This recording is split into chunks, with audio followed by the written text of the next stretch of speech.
Welcome back, dear viewers, and you are still watching the breakfast show. And in this segment of our program, we will talk about the performance of the Egyptian national team yesterday in Qatar in its match with Tunisia, as the Egyptian national team lost 1-0. And now we are joined over the phone by Mr. Hatem, Maher, sports critic. Good morning. Good morning. So, sir, let's first talk about yesterday's match and the performance of the Egyptian national team. I think Coach Carlos Queiroz is to blame for the defeat. I know he said more than once that he's experimenting with his squad during the Arab Cup so that he can prepare the best side for the most important tournaments like the African Nations Cup and the World Cup qualifiers. But I think he should have realized by now what went wrong, because he still fielded several players out of position against Tunisia. And yesterday, this had backfired badly. We played poorly. Unlike what Queiroz said we wasted easy chances to win.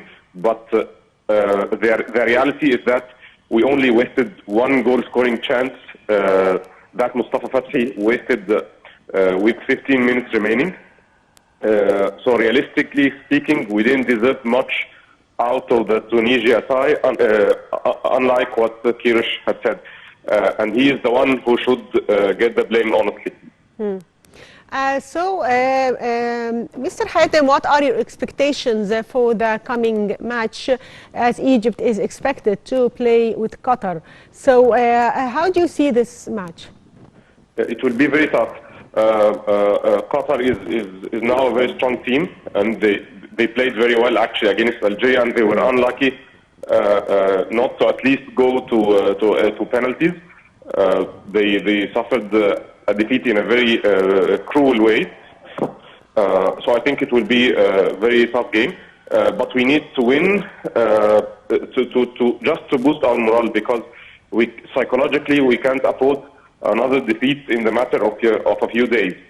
So it's very important to focus and to win that match as a consolation, and in order not to affect the morale of the players before the Nations Cup, which is less than 1 month away.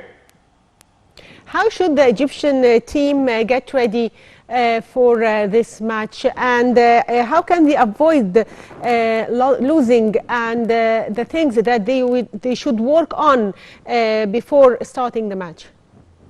I believe simply Queiroz just needs to adjust the positions of some players. He just needs to stick to a normal game plan. For example, he can field Mohamed Sharif as a forward, not as a winger. And this was one of the main problems of the Egyptian national team over the past few games. Other players can also be fielded in their positions. So I think this way Egypt will appear in a much better shape. Like I said, I know that Queiroz is using this tournament just to try new ideas, new strategies, but I think this is enough. I think by now he knows the strength and weakness points of the Egyptian national team, so he can alter his strategies based on that. Yes.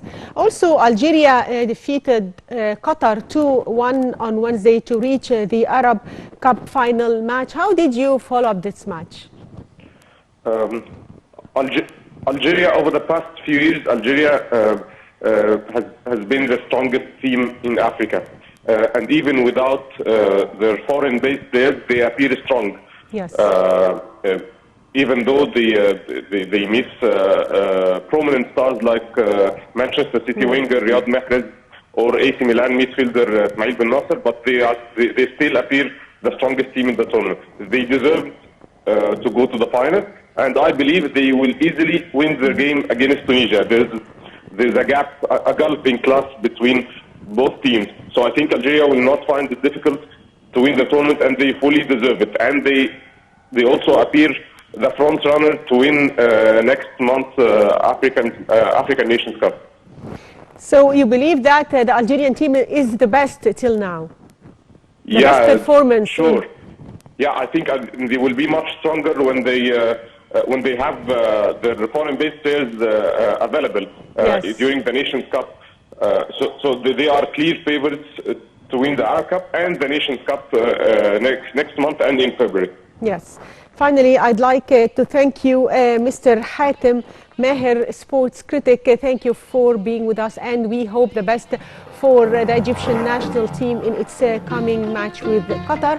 And by that, dear viewers, we come to the end of today's edition of The Breakfast Show. I'm Shina Adel, and I was joined today by my colleague Nashwa Rashid. Thank you for watching.